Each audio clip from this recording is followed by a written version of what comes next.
Learn English with a FRA. English conversation practice. Good morning, Lisa. I want to talk to you. Do you have a minute or are you in a hurry? Morning, teacher. I have to go to my class right now, but tell me, what's up? I checked your exam and you have a lot of mistakes. You need to practice more, or... My exam? I don't think so. I have been studying a lot for that exam, teacher. Can you please tell me what mistakes I made? I need to know in order to get better, right? Sure. And I will do it because I don't want you to fail at learning English. Let's see. Well, to start, it's normal to make mistakes when you learn something. Especially a different language. Something I checked in your exam was the use of yet and still. You made a mistake with that. This is one that actually my students are confused about sometimes, and I also got confused in the past. Let's see. Still is something that started in the past and continues through the present. For example, are you still watching that show on TV? The one you were watching yesterday. And yet, it's something that we want, but it hasn't happened. The difference is pretty clear. For example, haven't you seen that show on TV yet? I don't think you have seen it. Oh, I didn't know that. I'm sorry, teacher. I don't can speak English very well. That's another mistake you made. When we use the modal verb can, we don't use any auxiliary verb. So, it's incorrect to say I don't can or I don't can't. The correct way is I can't remember that. And also, double negative is not correct. Native speakers will sometimes use double negatives when they shouldn't. Like I don't can't or I don't have no food in my refrigerator. It's I don't have any food in my refrigerator. Wait a minute. But there is a song. Essay is a song. I don't need no money. That's a double negative. And the singer is a native English speaker. How's that possible? Native speakers will sometimes use double negatives when they shouldn't. That's one example. For example, I don't need no money to have fun. But it's grammatically incorrect.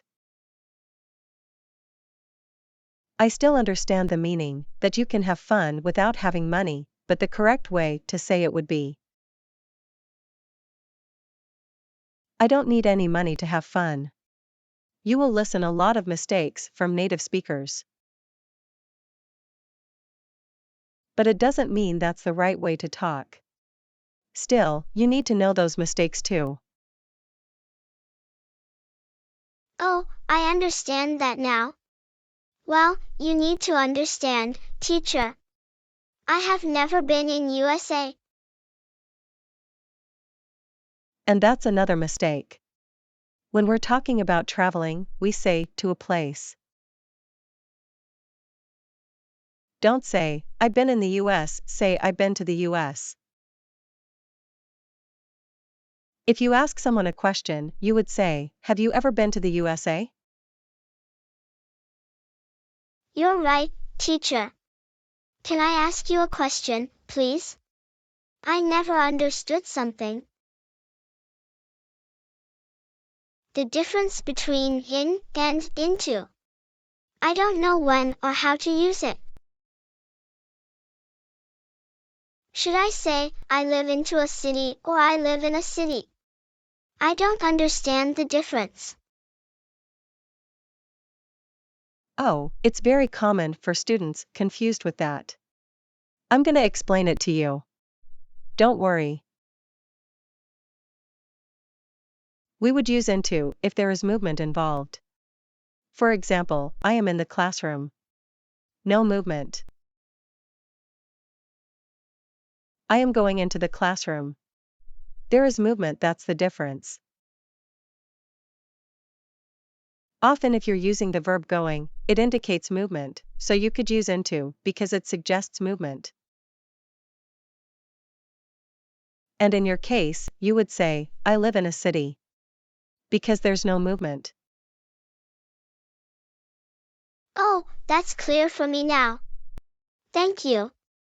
I like to listen to you, teacher. I learn a lot. Oh, I will take this opportunity to correct a very common mistake. You said listen you, which is not correct.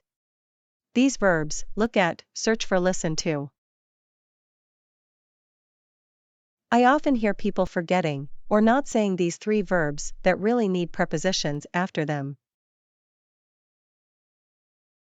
The prepositions are very small, and when you hear people say them in everyday conversation, you may not even hear them because native speakers say them quickly. And it sounds like they are not even there. But they are there. Look at me. Listen to me. Search for the answer. That's the correct way.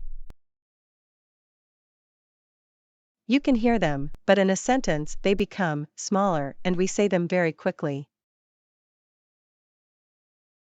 Oh, now I get it. Yeah, I usually make that mistake, teacher. I'm sorry. I'm just a student. Obviously, you're more smarter than me. That's why. Double comparatives. Another mistake. Don't say more smarter or more uglier. That is incorrect, and native speakers are often guilty of this. Just say smarter, uglier, better, faster. And don't add more. It's not necessary. And what is worse, more beautifuler. No please. Oh, you're right. I'll never make that mistake again. You are too intelligent, teacher. I think you should better say, you're so intelligent. A lot of English learners confuse too and so. For example, I like your dress too much. That's not correct. If you use to in this way, it's actually something negative, where you feel like it's a bad thing. That you like the dress too much, more than you should. That doesn't really make sense. What you actually mean to say is, I like your dress so much. In this sentence, so is similar to very. Too means in excess, so many times too much isn't a good thing. Do you understand? Oh, sorry about that.